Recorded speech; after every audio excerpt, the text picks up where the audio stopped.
different person. So obviously, what on a perceptual level, what you're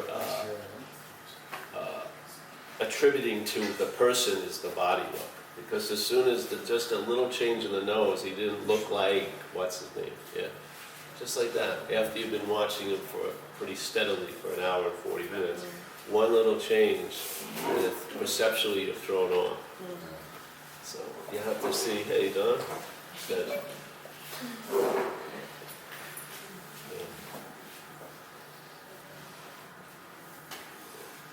Is it time yet? No? Sure. No. Is it? Yes. I'm going to have to talk to John about my strategy. We got to cut minutes where we can cut minutes. Got to start at 11:20, go to lunch at 12, come back from lunch, come back at lunch at 2:30, have coffee and stuff at 3, and then I say my sayonara. Isn't that the case? Have you ever gone on retreats? Do you ever see the person that's leading the retreat in the retreat every day? Do you? I don't think so. They're having lattes in the back while you're sitting in the silence. They're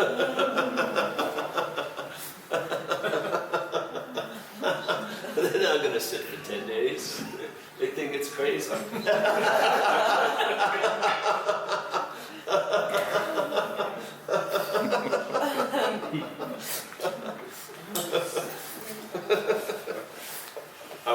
I was younger and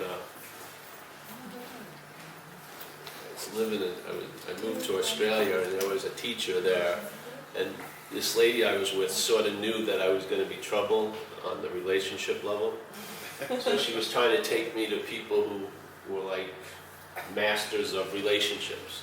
You know, there was a big view, I think it's still out there, that relationships could be a spiritual path. Yeah. So knowing that I liked the idea of God, she figured she better put that angle in quick. So she set up we're going to go on an intensive for the day up to the Gold Coast. I live on the East Coast of Australia. To see this guy whose basis is on relationship, I think, you know. And so was that very long? I don't want to mention names, but it was I got $150 or something for the day, and that was, you know, it seemed expensive then. And so we got there, and so I think it was started at 9. We got there at 9. This is the warm up. I just want to go. We got there at 9, and there was like a meeting for an hour, 10, and then we walked in, and then there was like 15 minutes of announcements, 10, 15. Then there was like a 45-minute of sitting quietly, so that got to 11. Then there was like a waiting till 11:30. Then someone came out, which wasn't the teacher. Then he came out at 11:45, talked for 10 minutes, 12 lunch, come back at 1:30, more announcements, sit quietly for 45 minutes again. So now it's about 2:30, 2:45. We wait, 3:45, he comes out for 15 minutes, and then he goes out again at 4, and it was going to go on for a couple more hours, and I asked for my money back. I said, I've seen him for 15 minutes. I didn't pay $150 to sit with everybody quietly. I thought we were seeing this person, but you never saw the person, basically. You spent most of the time with other people who were paying to see the person. So, it's a great business, man. It's a great business plan. It really is. So you just got to find that fine line where people don't ask for their money back. It just always used to get me how, you know, whatever. So, You're doing it all wrong. I have been. I didn't get the right business planner when I entered this. So. I think our launch was off when we launched the Paul Hedderman project. It ran into some snags and everyone jumped off the boat. Whatever. This is a message, yes. And really, just humbly to try to put it as simply as possible in the beginning, because everything else is just attempting to bring the mind back to prior to this beginning we're going to talk about, which is that the navigational system we're relying on, the head, yeah, the mental processes, are flawed. Yeah? They already have been structured. That there is a split aspect of mind that has produced a sense of subject-objectness. Yeah? And in a sense, and we are the epitome of that as an identified mind, which is we are identified with an object, but we're believing it has subjective qualities. So we're like the hybrid of the two subjects and objects, which is how we're going to see everything from now on. So usually when I see life as it's happening to me. Yeah, so I'm the subject to life, and life is the object, let's say. So the subject-object is the crux of all duality. Yeah? So the mind is split, and so the way the mind works here is usually in comparison of opposites, in a way. So you wouldn't know that day was day unless there was a night, yes? You wouldn't know what love or hate was unless there was an opposite. So the split mind occurs, and then like in Hinduism, they talk about the first movement of the split mind is to give name to form. Yeah, so everything is given name, all the objects are given name, and obviously they've already been given form by the object. So we all think we see trees, but in a subjective manner we see them differently probably, but we take it to be a tree. There's an agreement, yeah? So that's based on name and form. So name and form is sort of a categorization of the split mind. So the split mind is subject-object, and then it describes its world in a dualistic manner. Yeah. So and a lot of times, so we're always, so let's say, then the mental state misreads the sense of subjectivity coming through and says it's subjective. In other words, the object now takes the qualities of subjectivity, right, and it's now become subjective. So it's my subjective take on the world. Yes. So the body now, the body which the brain is a part of, the brain informs us that we are what's conscious. Yeah? And now consciousness, like that book you showed me last night, all there is consciousness, but then consciousness becomes an attribute that we have, and either we're more or less conscious. Yeah? In other words, we can acquire more consciousness and we can become less conscious. So the idea of all there is consciousness is totally lost by the split mind interpreting it into a division. Yes? So now I'm this, and I can become more conscious, and I can become less conscious. Yes? But all there is consciousness. So how could if all there is consciousness, how could there be more consciousness or less consciousness? If all there is consciousness. In other words, if the sense of consciousness was truly felt, you'd realize all there is consciousness. But it's what it is. It's mentally interpreted as an attribute I have. So now I believe I can practice and do things and become more conscious. But on the opposite level, I'm afraid that anything I don't do, if I omit something, I'll be less conscious. So now consciousness becomes like a commodity that our mental state deals with. Yes? So I'm going to do this, I'm going to invest this time and this effort, and I'm hoping I get more consciousness out of it. And if I stop meditating, or if I miss that meeting, or if I don't hear the teacher when he's in town, I have a feeling I'll become less conscious. This is what happens. Let's say the facts become interpreted, and they become, as soon as the interpretation has claimed it, it splits it. So now, because you're taken to be the subject, it objectifies everything else. So the idea of enlightenment is felt to be a thing. Like there's like a thing called enlightenment that I want to happen to me. In other words, like there's a dangling safe at 6th and Market, and I want to angle myself under that safe, so when that safe falls, I'll be struck with enlightenment. Yeah? Because it's the way the mental state holds anything is conceptually. It can't grok anything at all as it is because it never sees things as they are. It sees things as they seem to be to its interpretation. It's defined, it's identified as a system, therefore it's defined by the system it's identified with. And the system it's identified with is a split system, and it has a dualistic interpretation.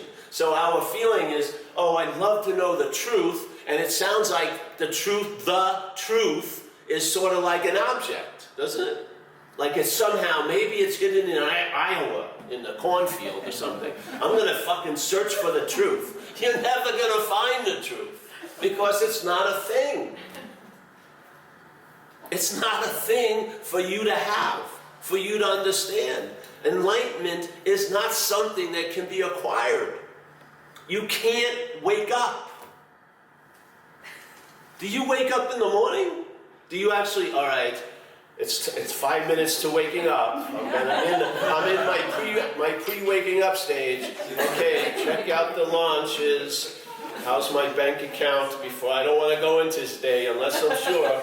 Bank account, fucking Zulu, yes. Oh, all right, the latte's on the table, oatmeal, okay. Oh, no, I woke up.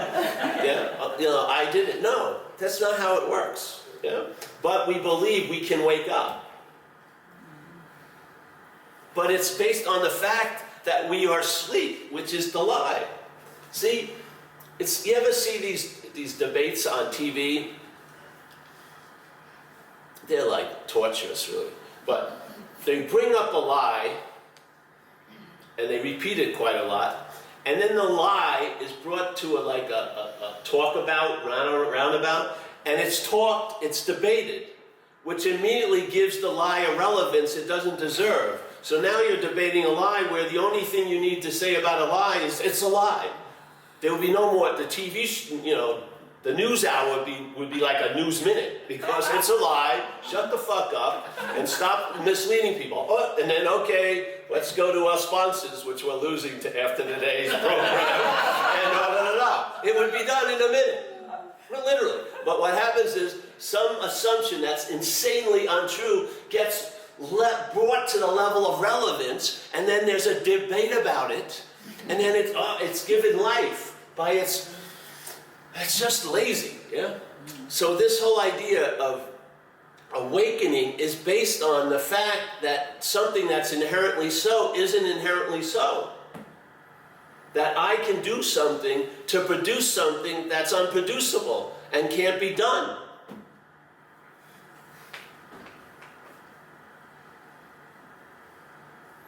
It's no one's fault, this is no one's there. It's the navigational system is faulty. In recovery, we say a beautiful statement. Beautiful statement. I tell you, one of the highest spiritual quote-unquote books is the big book of AA. I'm serious, man. So many people have sectioned it off because they say they're not an addict or not alcoholic. They're really missing out on an incredible display of wisdom. Really, because this is a beautiful statement. It says, he asks a question, why are you in so much fear today? Like self-inquiry, And from an AA guy, from a fucking drunk, self-inquiry. Why are you in so much fear today? And the book's about 200-some pages. If he would have typed people's answers, it would have been a 1,200-page book. But he doesn't even let you answer. There's a period he says, isn't it because self-reliance has failed you? It's so beautiful statement. Because a lot of people think fear is a cause of everything. Fear, I'm fear-based. No one's fear-based. They're self-based. Self is the root of fear. Self is the root of fear. Being identified as a long-lasting, independent, separate entity is the root of fear, and relying on that idea. That's it. That's what he's saying. Why are you in so much fear today? Oh, I don't know. I think it's my upbringing. No. It would be like a game show. No. You'd be buzzed off the show. All right. Why are you in so much fear today? Oh, my girlfriend let me burn off. All right. Why do you say? So finally, I'm relying on self. You get the big prize. Nothing. Come, get it. Where? Come on up.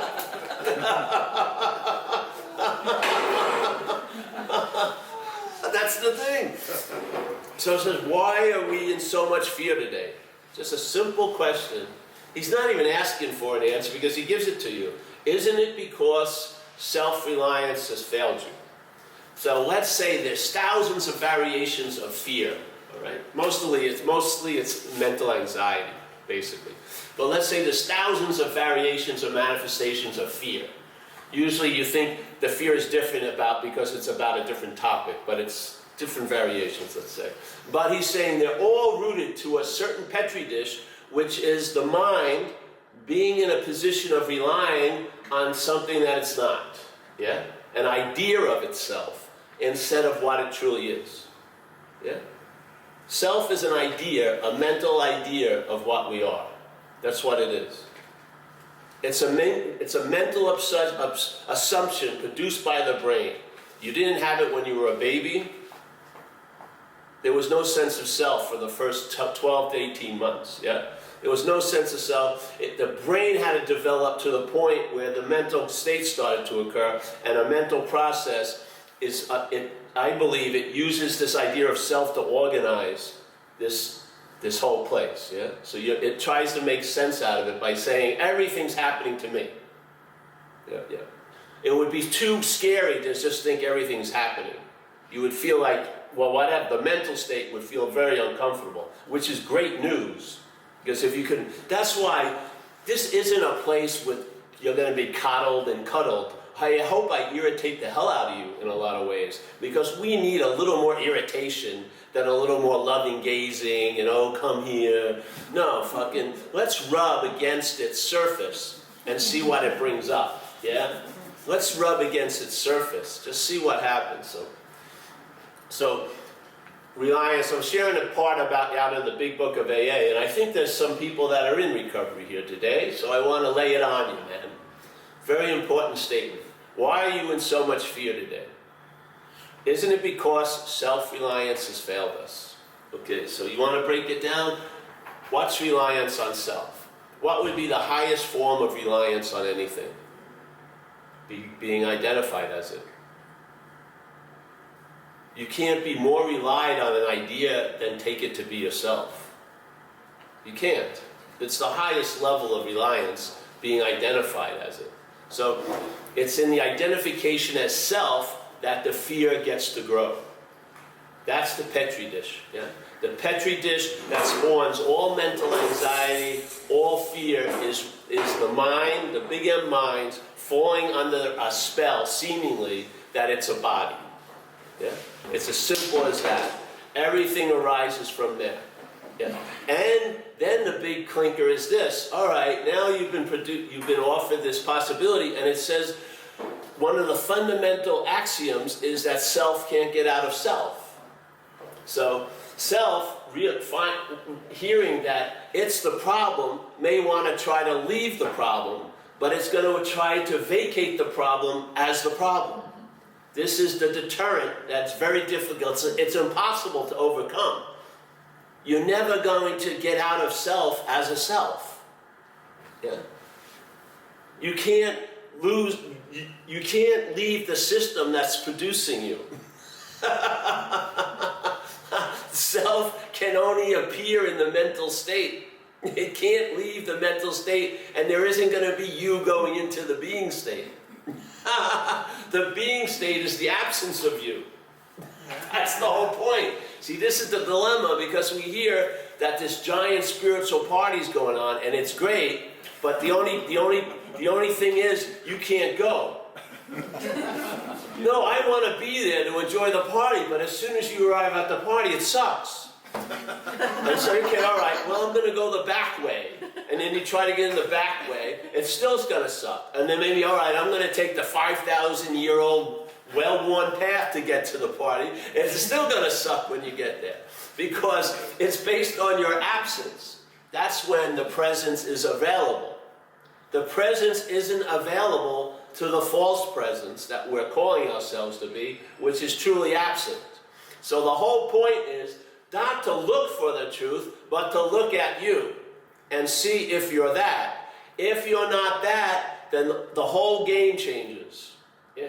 Because now the freedom that becomes possible is prior to any bondage, not after the bondage. Prior to the bondage. It's a freedom without a second, so to speak. It's a freedom without an opposite.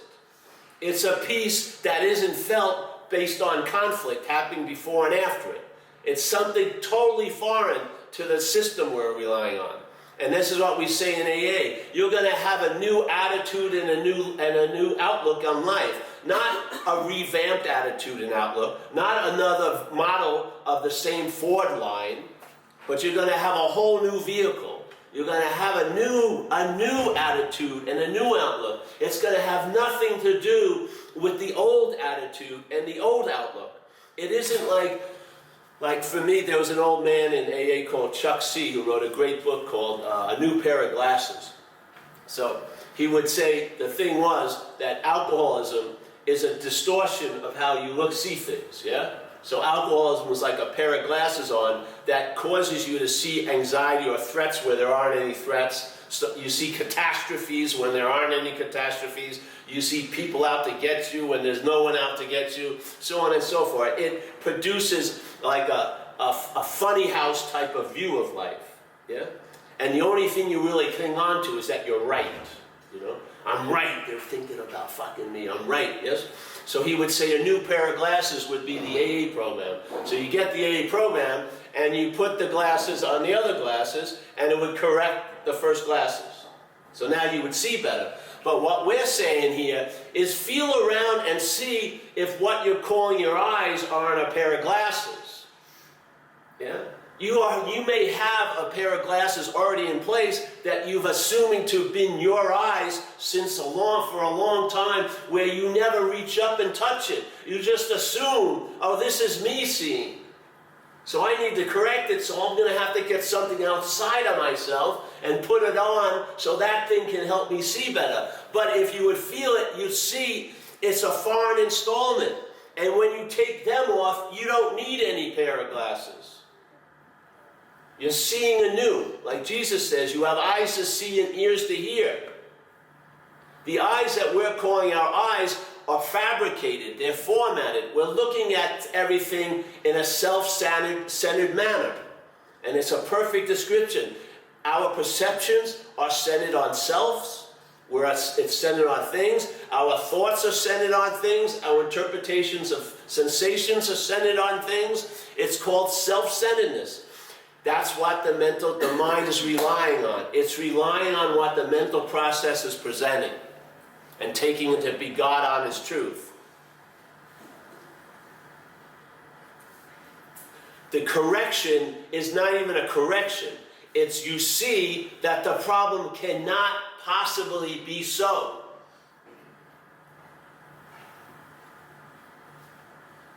That blow-up doll, if you get a bigger picture of it, you're behind and blowing it up with your interest and attention. That big boogeyman that you're afraid of, you're right there. If you don't give it the breath of life, it has no life to breathe on you.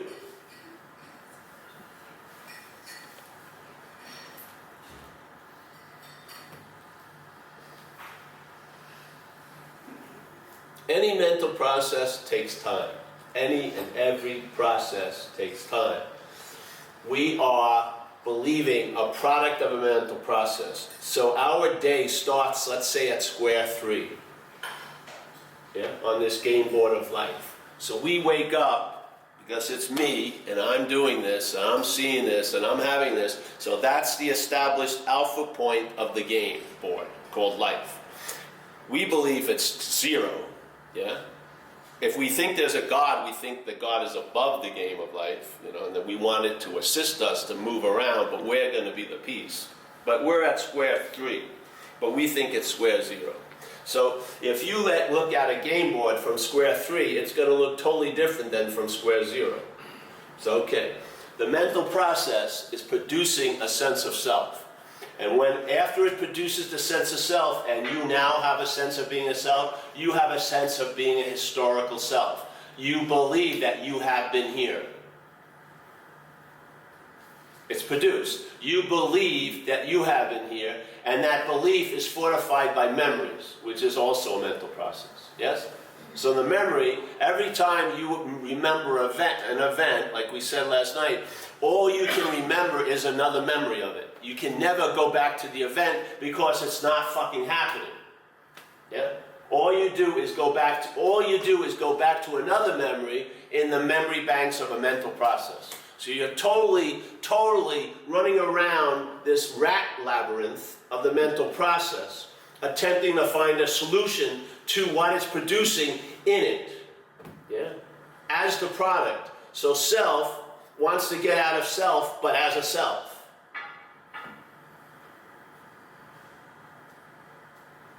I bet you this isn't the first thing you've ever looked into. Probably not. Some of the people are incredible spiritual shoppers, I'm sure. You know what I mean? They know where all the best bargains are. They've seen every fucking person. They probably listened to someone else this morning, come over here, and then they'll watch someone else's video later on and compare. Oh, let's see, but Paul, and go, all right, eeny, meeny, I think I'll pick him. I like the way he looks, yes, and he's got that loving gaze. I'm looking for that loving gaze. All right, that's the one. And you know, it's like it would be. You just get a catalog at home, okay? Spiritual. It's like the spiritual guides could advertise themselves. Pick me, pick me. I'd have that often older adult look. Oh, look at the leg. I've been through hell. I can guide you, please. You know? And then you hit a button. Okay, beep. I'm with you for about a day. Okay, I'm moving on. I'm going to the gym now. But Mary, Mary's the one. The best anyone can do is invite you, yeah, to see from what's already seen, basically. To me, I think the only way you can teach is about what you're not. You can't teach about what you are. You can't study about what you are. You can definitely study about what you're not. And in maybe the studying about what you're not and hearing teachings about what you're not, you may get a hit that, oh, what I've been calling me may not be me. Maybe it'll be finally cast into a healthy suspicion, and maybe you'll see its little rat tail as it scurries under the refrigerator all day, because it doesn't particularly like awareness. It doesn't like the light being shined in on it. It likes to shine its little hijacked light on every fucking one else. It's like here, I mean, everyone can take an inventory of someone else, but go home and try to look at your little actions. Oh, it's so hard to go up. But I know, oh, fuck, Mary's a fucking asshole. Immediately, it took me 1 second to size her up. Yeah, but you can, but I can't understand. Jesus Christ. It's all obsession with self. It's all glorification of self. It's everything becomes like a full-length mirror to see your lovely self in. We're all looking at people like projected targets where I can project my image that I think you should be. It's unbelievable. We're like in a world of one. Yeah. So if it's driving you crazy, if there's a feeling or a malaise, like Buddha said, is probably the source of all suffering, that feeling of dissatisfaction or just something gnawing at you, little irritability, restless, or discontent, and you don't know that, but maybe you can see by your behavior it's seeking constantly, so something must be unsettled in there, because if it wasn't, you wouldn't be running around like crazy, probably. You really wouldn't. You'd probably chilled out. See, the pursuit of happiness would turn into a stroll if you were content. If you were content, you wouldn't be moved by so many freaking moving objects. You wouldn't. You'd be chilled out, because the greatest solution to dissatisfaction is satisfaction, in a sense. You'd feel satisfied. Your more would be enough. Yes? That would be your definition of more. Enough. Yeah? Enough is such a higher level than more. It's unbelievable.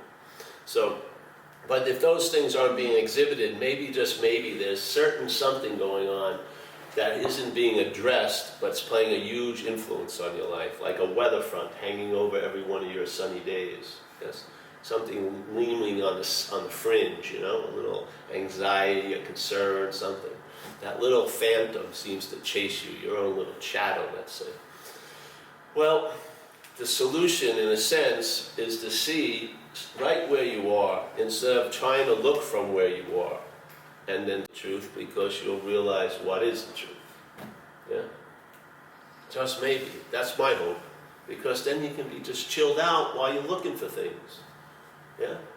If the destiny action figure likes to look at different things, it could be fun. Instead of like a job trying to acquire more knowledge and get the secret message and the secret handshake and working constantly. Where's the trick? When is this switch going to be flipped? And how can I keep the switch flipped? And on and on. Maybe you'll just be more relaxed.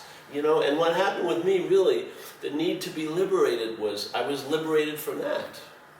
That was the true liberation. I was liberated from the need to be liberated. Seriously, absolutely no interest in liberation whatsoever. Why would you want to try to get out of an imaginary place? It's so tiring. It's exhausting, isn't it? I mean, how many hours did you put onto your spiritual path last night? And is it worn away when you wake up? Isn't it? It seems to deteriorate so quickly. I mean, I apply so much glue. Why doesn't it stick? I'm constantly applying glue. I want to read this thing from the Course. I hadn't visited a Course in a while, and then I got a chance to speak at a Course in Miracle group in New York, in the Manhattan. So I tried to, after I left that place, I thought I'd better look at it. Considering now I'm seen as an expert in the Course, I better look into the Course a little bit. So I came upon this section, which is in the chapter of the holy relationship, which is, that's a heavy thing, but let's go this way. So it says, and when they talk about the first sentence, he's talking about the description of, he uses the term ego, yeah, or I call it the sense of self. It's, to me, I think most people have a feeling they have an ego, and it's that feeling of having is the sense of self. So I think sense of self is prior to the objectification of itself as an ego. My own feeling, yeah. So I would more rather go to the sense of self that's being produced than the idea of having an ego and losing an ego, only to be the ego that lost the ego it thought it had. You know, it just seems ridiculous. Go to the Petri dish that's producing it, and then the production will stop, and then you'll be rid of whatever. Yeah. So he says here, yet we have heard a very, this is on page 468, paragraph 3. Yet we have heard a very similar description earlier, but it was and of you. Yeah, the description. Yeah. But still, the strange idea which it does accurately describe, you think is you. So it's talking about what you're not. Yeah. But you hear the description, but there's still the thinking that it's you. Yeah, it's sort of like, you ever hear of Sufism and they have the Enneagram? You ever hear of the Enneagram? The Enneagram is a methodology the Sufis use to sort of basically categorize any possible combination of characteristics of what we would call, let's say, personalities in the whole world. And they broke it down into 9 major It's sort of like, instead of seeing millions of Fords, they said there's only 9, like there's only a Pinto, a Maverick, a Galaxy, 9, and then you're a Galaxy Coupe or a station wagon. So they break it down, and instead of millions of Fords, there's like 9 basic models, and then you're a convertible of this Galaxy model, let's say. Okay, so they describe it 9, and then they have 2 subdivisions. So usually have to do with sex and something else. So so they present them in seminars, usually led by spiritual teachers now. And you do a 3-day, let's say, retreat, and so you learn what number you are. So they describe and they say, and then the teacher may take you as a personal example. So, step up here, Paul. Oh, okay, great. Paul, let me hear you say something. You're a 6, Paul. Oh, thank you, a wise one. And you have a subdivision. And if I was a woman and I had subdivision 6 sexually, he'd probably ask me to meet him after the meeting. But it's me, so he says, you have a subdivision 6 sexual personality and a 4, something like that. So now everyone gets to hear what they are, and they go out at lunch, and I'm a 7, I'm a 9. The whole point of hearing what you are is realize you're not. It's described what you're not. So now you know, I'm a 6, and therefore I'm not. Instead, most of everyone stopped, and they had another acquiring of another identification. Now I'm a 6. I'm a 6. Going on Facebook. What number? I'm a 6. Something's, no, you're not. That's why we described it. So you would listen, and if it felt like it was you, it hit the mark, the next step is, and it's not. Not to go, oh, come in, and add another thing to yourself. Oh, I'm a 6. I'm a spiritual seeker with a 6 this, or so. I've been with Ajashanti, and then blah, blah, blah, blah. Will you go out with me? We're gonna non-dual dating. No one answers the phone. Can you describe me? No. All right. Can you describe yourself? No. I'm not here. Oh, I'd love to see you. So this is saying, all right, yet we have heard a very similar description, so about what we're not, but it was not of you. See? The description was not of you. That's what I hope we do here. We're describing the antics of the mental state with the hopes that if there's a sense of like intimacy with it, you may realize, oh, the act of being identified may have been taking place, yes? So that you can see it, and in seeing it, it sort of can stop it, yeah? Because you're the main participant in it. So here it goes, you have heard a very similar description earlier, but it was not of you. But still, the strange idea, which it does accurately describe, you think is you. And the thinking may never not think it's you. Yeah. If there's a relying on thought, the thought that you're relying on is programmed to think of you as a body. It's not programmed for any other thing. It's programmed to think of you as a body. So, reason would tell you that the world you see through eyes that are not yours must make no sense to you.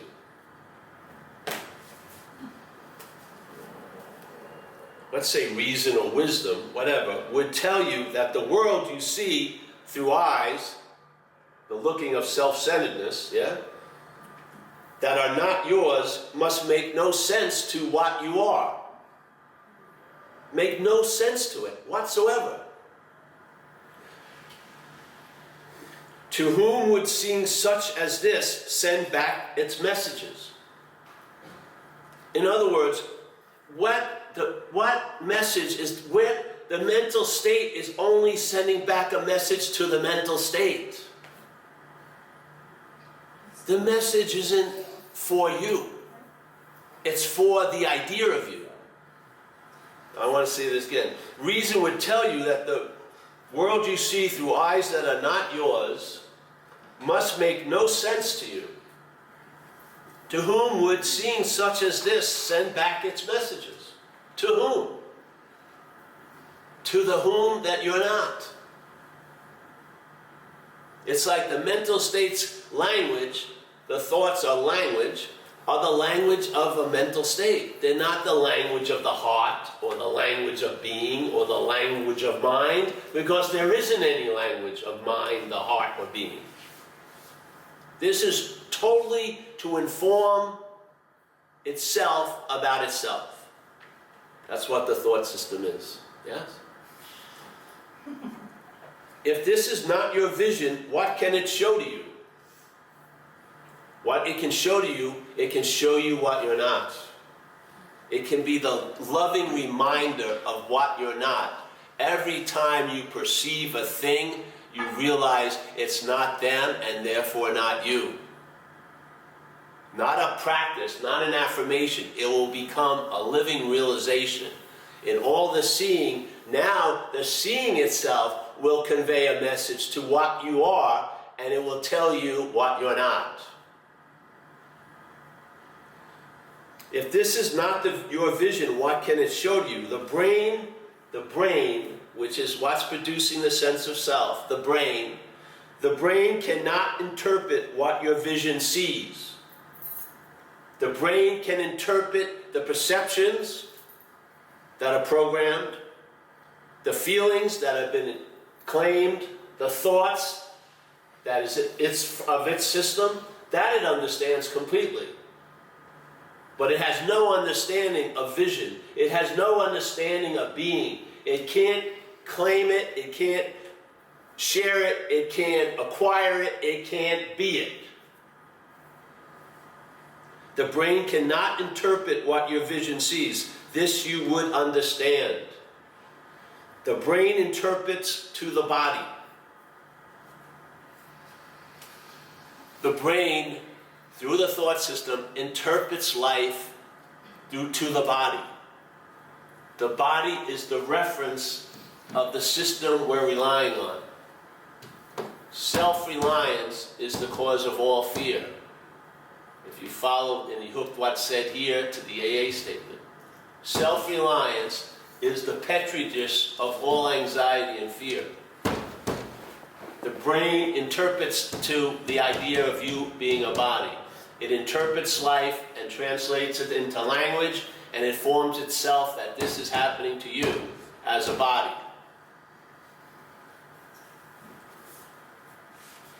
This radio station will pick up spiritual broadcasts, but when it comes into the system, it translates it. So if the message you hear is you're a lion, it translates that message into you can become like a lion. But you'll become like a lion as a self. Yeah. This will override any message that comes into the system. The system will tattoo it as soon as it claims it and translate it so it understands it. Not the vision that you are, but the mental state that you take yourself to be. So now you understand spirituality conceptually. You have an intellectual knowledge, but it's not turning into a sense-felt relief, yes? You think you know something. The mental state thinks it knows something, but that's not the seeing. That's not the being. That's not it. That's not true knowledge.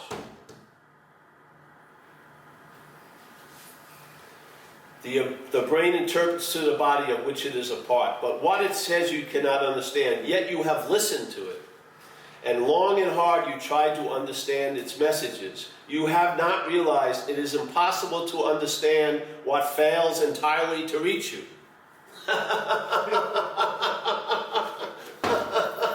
Please stop trying. No. It's a failed system. It's not going to be rehabbed. It's not going to be transformed into a working system. It's going to be left, hopefully, and rely on something greater than it, like we say in recovery. You have to get to a point of finding a power greater than self, yeah, and turning your willing life over to the care of that power that's greater than self, that self does not understand, that can't be captured in language, that doesn't get messages through the thought system. It's sort of like the thought system is a horizontal download, and then the true mind is a vertical download. The thought system is a horizontal, it's like a donut around you, a linear donut that you just redo everything. So, you know, it has a different name, but it's the same relationship you were in 3 years ago. You know what I mean? And it's the same problems you had 10 years ago, but they're dressed differently. It just goes on and on and on, and you want fucking relief, but there's no relief. Here, what it is, it's like one of those crazy carousels in a horror movie that you were hoping for the gold ring, you know what I mean? And it's a skull or some fucking thing, divorce papers, something, you know, cancer diagnosis. Where's the gold ring? You know what I mean? Come on, you told me it was going to get great if I only did this or bought that or had this. Come on, where is it? Oh, you can't get off. Please, I'm on this fucking crazy horse. But this is a vertical download. Vertical. It doesn't break, it breaks through. It goes to the innermost. And the innermost in you, like in recovery we say, you have to admit to your innermost self. And the innermost self is not found in the mental state. It goes through. I admitted I was an alcoholic tons of times to get a drink. I admitted I was a drug addict tons of times to get fronted another shot of Coke. It admitted to your innermost self, and that was an impossibility that I could do, and it finally happened in a fucking trailer park in 1988 in Calistoga, California, while I was drinking a bottle of Royal Gate vodka with a friend who I didn't know of mine. Waiting for a mutual acquaintance we hoped had some money, because me and him didn't. And I was drinking a bottle of Royal vodka, passing it back and forth, and I looked at this guy, and he had a big bulbous nose and varicose veins on his face, and I said to myself, this guy's a bum. And lo and behold, he was looking back at me like I was a bum. And something happened. It was like the moment of clarity we talk about. And that incessant yakking that was going on stopped. It was halted for about 4 or 5 minutes. It was almost like, as a visual description, a portal opened up and something downloaded in me and went right to the innermost. And it was like a CNN news flash, no story, just a big headline. And the headline was, I'm fucked. Now, people who knew me knew I'd been fucked for quite a while, but in a sense, I was very delusional, so I wasn't admitting to the fact that I was fucked for quite a long time. And it just hit me, crushed me in a sense, but it didn't crush what I am, it crushed what I wasn't. And it crushed it, and then there was a sober assessment. And from that day on, I haven't thought of drinking or using. It's been over 27 years. And something that no human power could produce was produced. You know, all the terrible hells I visited and all the shit that had happened, getting run over twice in one night and shot at and fucking abscesses and tons of things. My mother crying and wailing for me to get better. None of that stuff provoked this. None of the terrible bottoms I had visited. Every time I hit a bottom in life, I'd furnish it and call you over. Let's party quick, because I'm going to be evicted shortly, so come on over. And then I'd go to another bottom, and I didn't know, I had no point of how low I could go. I just kept going lower and lower. And something put a stop to it in a nanosecond, in a timeless moment. I don't need any more demonstration of a power greater than self. I'm the effect of it, you know. This whole expression that's been going on for 28 years as this action figure is totally predicated on that timeless moment. There's no way any of this would never have even occurred. I probably wouldn't have lasted a week, really. So that going in, finally what I was heard of itself, let's say, yeah.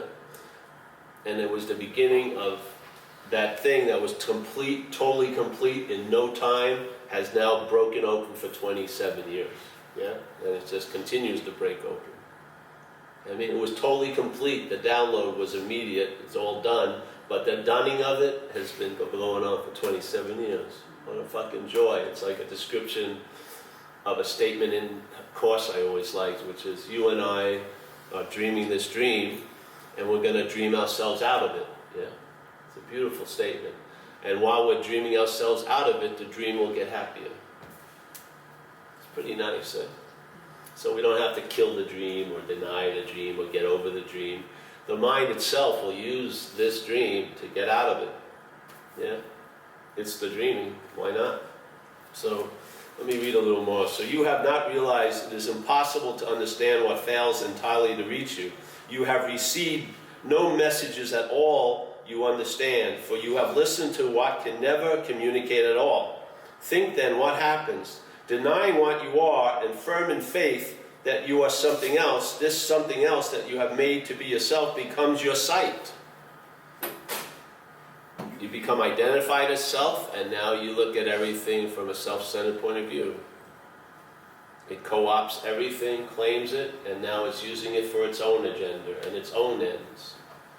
And I bet, I'm telling you, they're not happy, joyous, and free. Its ends. Yeah? So, I mean, how much impact does that little paragraph have? It's unbelievable. Yeah. The most potent stuff is so succinct, so cryptic in a sense, but it has so much oomph in it. You know, when you have a word that you're intimate with, and that word represents like space, it's beautiful to hear the word, because now that message hits the mark. You understand the scriptures now. You understand what these people you used to hear were really saying. You have, the word triggers a huge expansion, like the balloon of mind just blows up. Yeah? You're like the living, like accordion, so to speak. So impression, expression, impression, expression, impression, expression, impression, expression. You know the tree by its fruits. You see the expressions and it leads you back to what tree is producing it, and it is not what you've been listening to. It comes from a whole other source, a whole other modality that's not based on self. Yeah. Now you have another station. You know they have that franchise clear channel? It's unclear channel, right? This is clear channel. You start getting clear channel. You start seeing blue is blue and red and gray is gray. Things become clear to you with no thought or effort on your part. It's like the clouds part and you see what was always so. And then the clouds come back and you see what was always so. The clouds part and you see what it's always so. Clouds come back, you see what it's always so.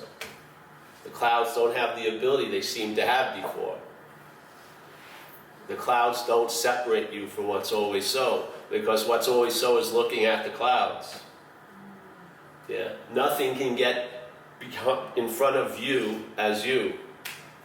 Everything appears, yes, to you. Nothing gets between you and you.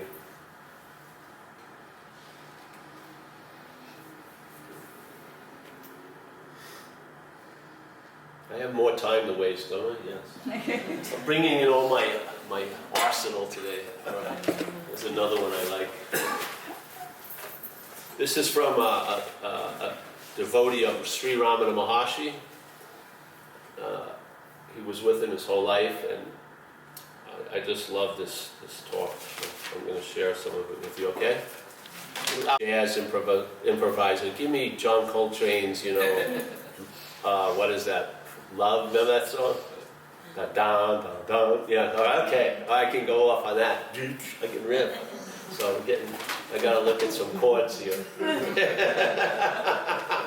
So here it says, so he says here, if we can reach this point where we accept that we cannot ask Ramana to solve our problems and still claim, oh no, let me go to this way. Simply stated, the problem is that there is a perception that there is an individual self which wants to extinguish itself, so that the state of realization will be revealed, and I'm going to throw to itself. So it wants to experience its own absence.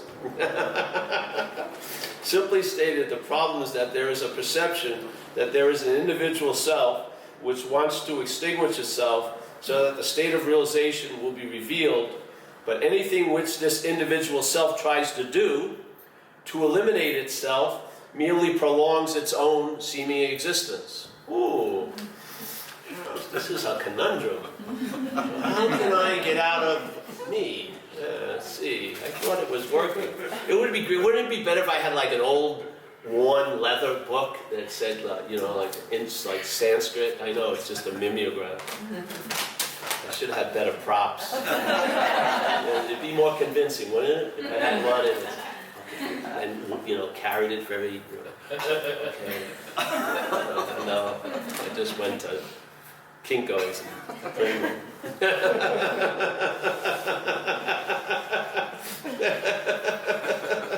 So I want to see this again. This part. This is awesome. But if we then try to put out, here we go. Yeah. Yes. So simply stated, the problem is that there is a perception that there is an individual self which wants to extinguish itself. So that's the whole root of addiction, basically. The whole addiction is you're trying to get out of self or kill self. That's why a lot of people who kill themselves, they don't shoot themselves in the elbow, they shoot themselves in the head, because that's what's driving them seemingly crazy. They can't identify it as something like a foreign installment, so the conclusion is, I gotta end for it to end. So they shoot themselves in the head. But anything which this individual self tries to do to eliminate itself merely prolongs its own seeming existence. If one sees spiritual practice as something that one does to attain realization, then there is no solution to this problem. Don't believe me. Hey, blame it in him. I didn't say it. if one sees spiritual practice as something that one does to attain realization, then there is no solution to this problem. There is no solution because the whole problem stems from the totally false assumption that this individual self has a real existence.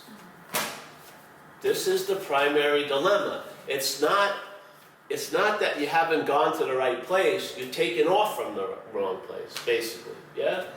You're planning your trip to Omaha and you bought all the maps, but you're assuming you're leaving from LA and you're not. So you have 30 maps and they've been certified by fucking AAA, but you're mistaken your departure point. you're right where you want to go to. But we don't think that. See, that's the dilemma. We know it, but we don't think it. And if we're relying on thought, the thought will override the knowing. Because we'll be relying on more than our knowing. Yeah? Right, so let me do that. Okay. So the first path along the path. See, so Ramana Maharshi, if you didn't know him, he died around 1950, I think. He was a guy who sat quietly for like 9 years, I think, in a cave, never said anything. People came around, and then he realized quickly that they weren't getting it just from the sitting there, just from the presence. So he came out, and the first thing he said, I think, and the first time he ever shared was this very famous, "Who am I?" So he brought into vogue again, no, he didn't, but now it is, self-inquiry. So he had a very short little dissertation, like 14 pages, describing this process of self-inquiry. So in other words, turn the attention on the subjective, turn it on to the false subject and see if it's really true or not, In other words, you'll be your own investigative team, yeah? You don't have to call in detective, fucking whatever. You just turn it in. So, okay. So the first path, and then he also implied that if you had a certain type of condition, then the best way would be surrender, which is the AA way in a way. AA's way is to surrender, to turn one's will and life over to the care of a power greater than self. Because we're not managerial quality, basically. Yeah. I can't. I spent 2 years in a program, 2 years, 24/7. And when I left that program of addiction and drug counseling and stuff, I didn't like the people or the place or the person who ran it, but I had to begrudgingly admit that my life looked better with them running it than it ever did with me running it. Yeah, see, I could look around this room, I wouldn't turn it over to everyone, but I would, if I could turn my own life over to most of you, and you would do better with it than I do. Yeah, because this is the dilemma. The dilemma is managing from a false state of reference. You don't see things clearly. So in AA, we use the path of surrender, and he's going to talk about it here. The first path along the path to true surrender is not to throw oneself at someone's feet and say, "I surrender." It is the cultivation of the awareness and the understanding that there is no individual self to surrender. So surrender the idea of surrender, basically. Yeah? It is the cultivation of the awareness and understanding that there's no individual self to surrender, and that this individual self never at any time has, or will have any real existence. Sorry, folks. Yeah. This is bad news day. It's terrible. Everyone's getting crestfallen now. It's going to get better. Isn't that the promise? It ain't really. The news is going to get worse. This is just the first page. It's going to get really bad. It matters who's hearing it. So here it goes. So now he brings the authority in. When Ramana said on several occasions, "Who is to surrender what and to whom?" It's beautiful, isn't it? Who is to surrender what and to whom? He was trying to drive home this fundamental point that without this understanding that there is no individual self, then all spiritual practices are done under false pretenses. And that meditation, surrender, or self-inquiry done without this constant awareness, and it's not a vigilant, it's not something you do. The awareness is constant. You are never without constant awareness. You are never, ever, ever been without constant awareness. It's just a recognition of a fact. It's not vigilance. It's not hard. It's not a discipline. It's a very relaxed entertaining. So he was trying to drive home this fundamental point that without this understanding that there is no individual self, then all spiritual blah blah blah mutilates to self-deception. The best illustration of this point that I have come across appears in a recent publication called "The Secret of Arunachala." That's the mountain he lived on. Yeah. So it says here, in it, a devotee remarked to Ramana that a certain fellow devotee must be well advanced on the spiritual path because he meditated for 8 to 10 hours every day. So this is Ramana's answer. Oh, replied Ramana, he meditates, he eats, he sleeps. But who is meditating, eating, sleeping? Yeah. What advantage is there in meditating 10 hours a day if for the end that only has the result of establishing you a little more deeply in the conviction that it is you who are meditating? This is the dilemma we're talking about. You do something to undo something and may even be doing it more. This is like in the statement of faith mind where the man says you can't use activity to produce stillness. That would be activity. Yeah, it's like a conundrum that we can't get out from the selfing. It won't work. Yeah, so that's what he's saying. So there's nothing wrong or right with anything, but there may be a mental format that's casting a shadow on it, and it will be using that activity it's claiming as you being the doer of, not to undo you from that fact, but to strengthen that fact. So the 10 hours of meditation may be used to produce a sense of being the meditator, like no other sense. Because there's nobility in it. It's like golden. It's like golden's crazy glue. I mean, the mental state says, man, I'll bond this mind to this, because this is 10,000-year-old practice. It's not just like, oh, I fucking did this today, but I'm doing this. And all these past sages have done this. Yeah? So, the best still is, am I losing anybody here? No? You don't mind doing this? You okay with that? You need a breath? Okay. All right. So, the aspect of Ramana's teachings that one is already realized here and now is widely ignored when it comes to practice. But its importance cannot be overstated. Ramana has said, the removal of ignorance is the aim of practice, and not acquisition of realization. Like AA, the 12 steps are diminish a mental condition, not produce a spiritual condition. They diminish a mental condition that's dominating the experience. When that goes down, the spiritual condition becomes influential, let's say. Yeah?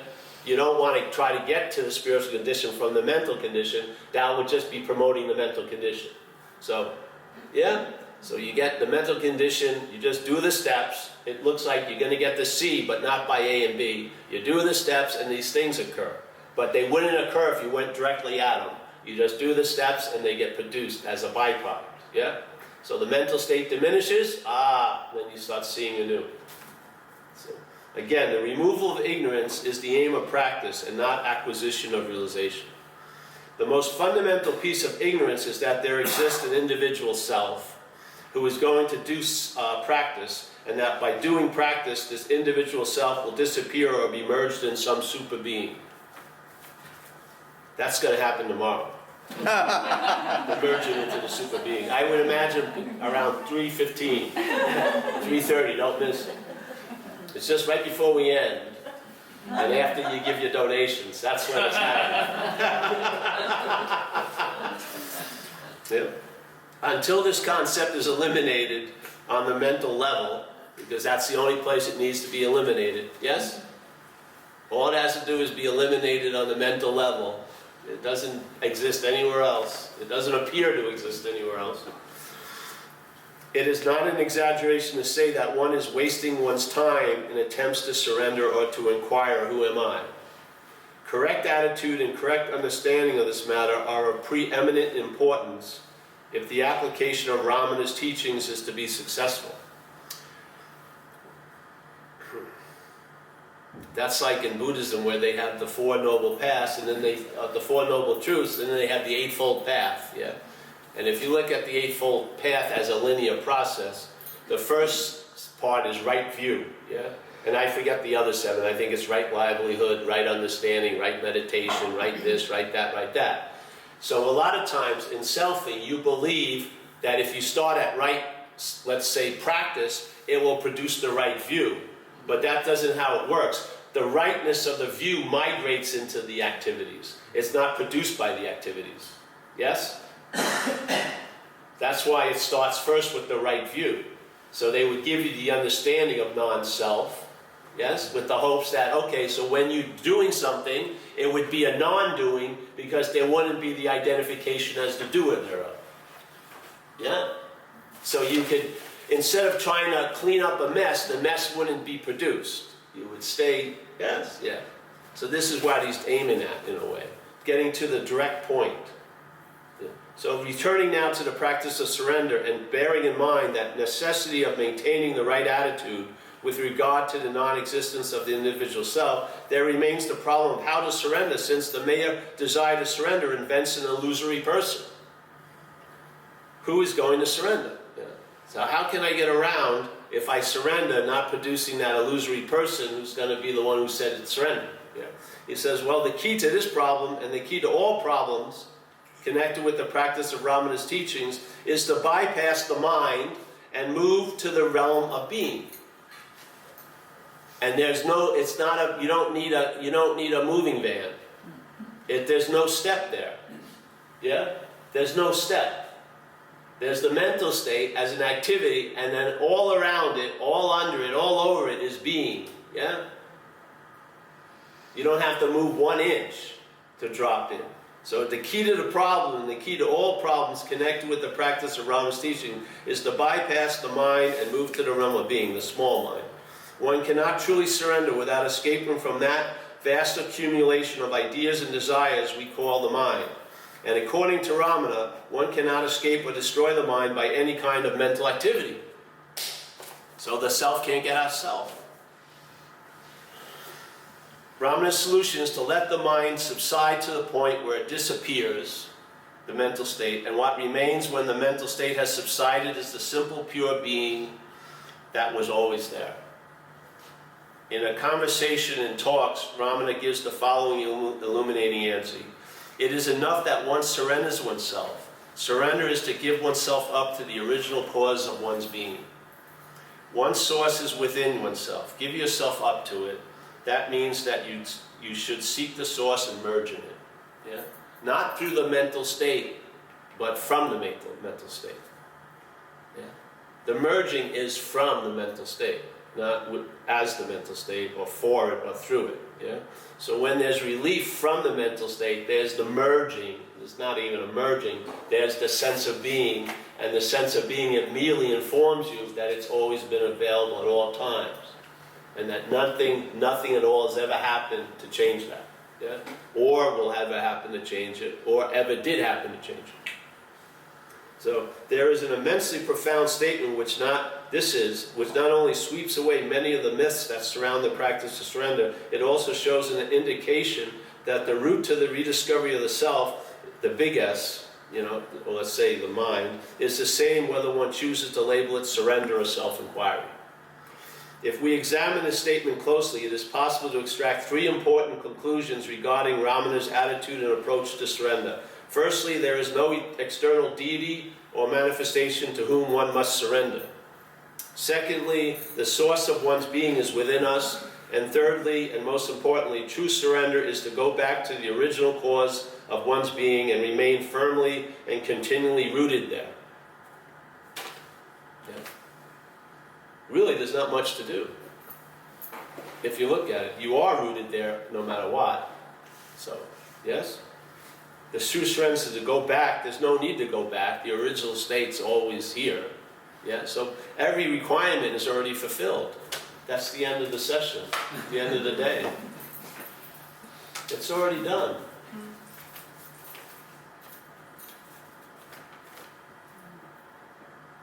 The world can only start with the word but. But. It's already done.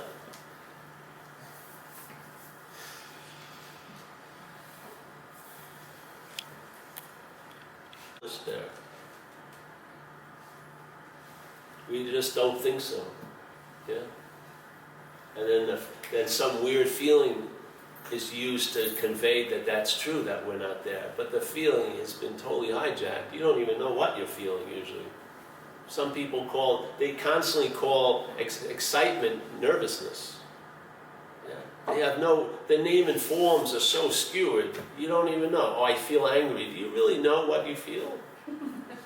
There are sensations that occur, and the mental state interprets them. And then it throws it it's like throwing shit on a wall. Oh, you're depressed. Okay. You know what I mean? So, I mean, really, we never look. We just immediately, okay, contract. It's like amazing. The mental state's fucking amazing as an interpretive scheme. Let's say you're having a great day. How long does it take to start getting antsy? You know, when are they going to find out what I'm really like? You know, when is it? Jesus Christ, I don't have a big bank account. Constantly, yeah? But the same head, if it's having a bad day, says it's the beginning of a lifelong depression. Do you want that to really interpret this life? Do you want that which wants to minimize whatever could possibly be good and expansive, and then maximize whatever could be contracting and small? It's like a note with an accordion. It loves the long bass ones. The real high points. Come on, can I get another instrument in this orchestra? No. Oh, I'm so bummed out. I felt like this forever. Oh, it's fake. No. Oh, it's... Does it feel like slavery? Don't you feel like slavery? Isn't it slavery trying to get back to where you already are? This whole idea of how can I fucking work myself back into the moment? You know, I've done 3 hours of Pilates today. I freaking drank 4 live juices. I swear, I scrubbed my face, exfoliated my feet. I've fuck, what else can I do? Can't I just enjoy this freaking moment? No, you haven't done enough. The mental accountant's up there. No, you haven't helped anyone today. Okay, on and on. Isn't it like a slavery? You know, that we believe that we could be out of a moment, and then we have to jump through so many hoops to produce a sense that we're in a moment. But the only moment it's producing a sense of is a mental one. The moment has never left. The here is never. Anytime you go into the future, when you arrive at whatever future destination you're entertaining, it's here. Yeah? You never escape the parameters of what's so. You've never been out of any moment that you've ever been in. And you've never been in this mental idea. You've just been listening to it. It makes things seem so, but it can never make them so. It has to have your compliance, the mind's compliance, to make what's unbelievable seem believable. And it can only do it for a short period of time. If the eternity ever becomes obvious, the whole story is evaporated, as if it never appeared, because it never has.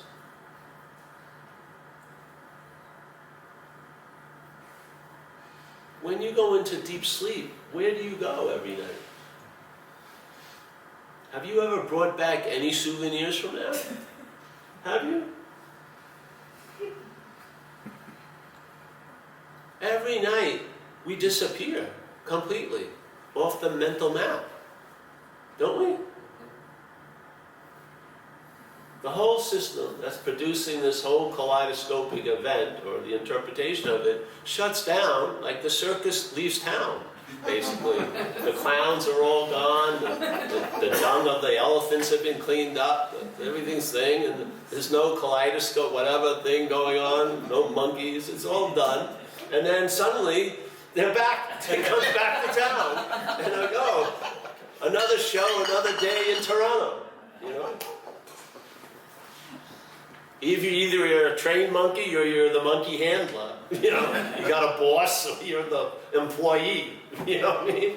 And they play the tune, and my friend here got this contract. I couldn't believe it, and it's 33 pages long to work for this company. And one of them, it's a strange thing it said, and she decided she'd not sign it. And it says, if you steal anything, or even if we think you've done something, there'll be no way you can ever have restitution. We can do basically anything we want to. If we think you've done something. What, Jesus Christ. It's like the Minority Report. I think you're going to kill someone. You're going to jail now. What? Yeah. If you even have thought, if we think, not even that you thought you could steal something, but we thought you stole something, we can just sue your ass the rest of your life. You need a job, don't you? It's like this, a pact with the devil every day. 33 pages. If you had a deal with, would you, 33 pages? Okay, sign this fucking thing. If I think you're not faithful to me, that's fuck it, it's over. But I haven't, no, but I'm thinking you're not. I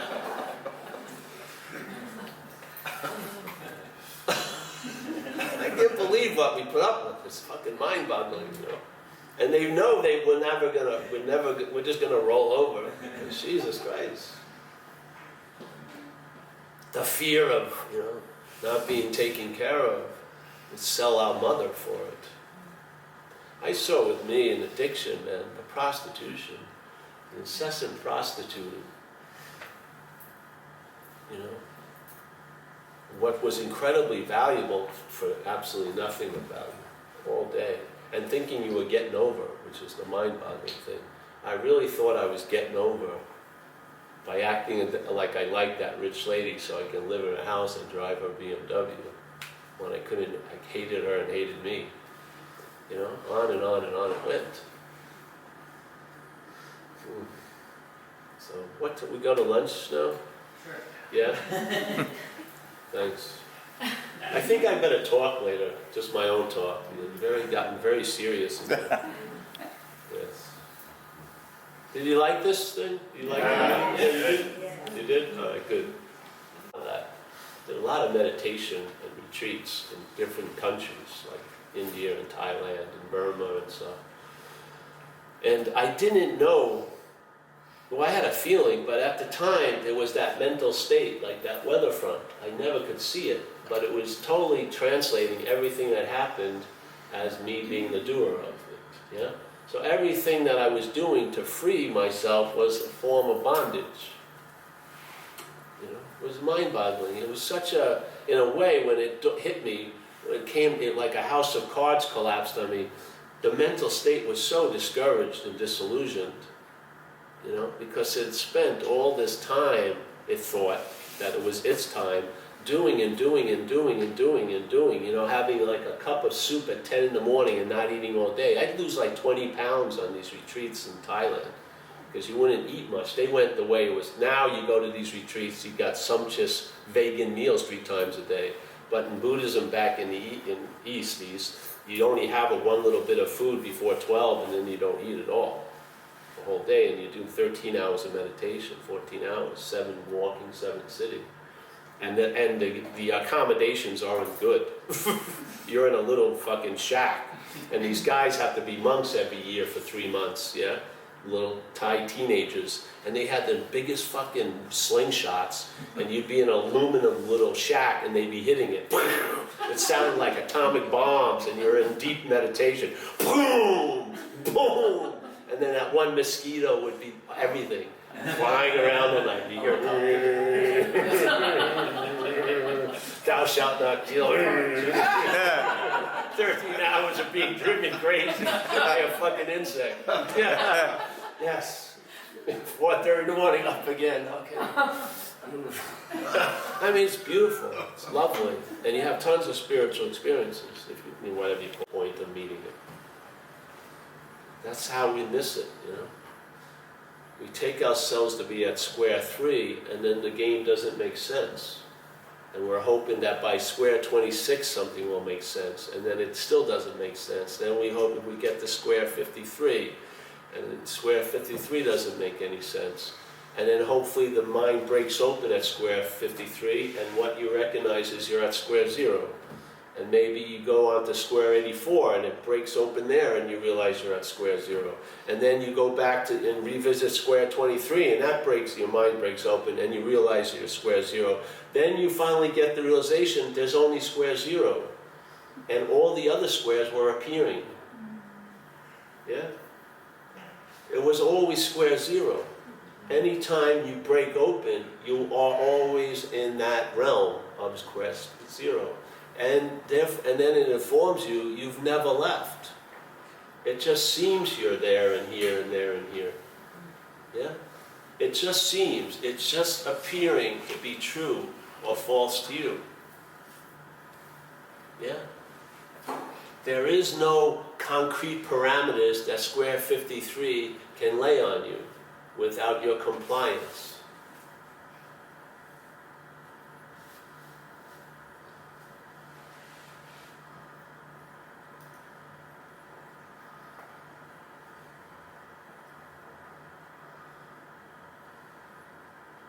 All right, that's it. Eh? Go to lunch. I was just going to make an announcement then. Oh yeah. So if people want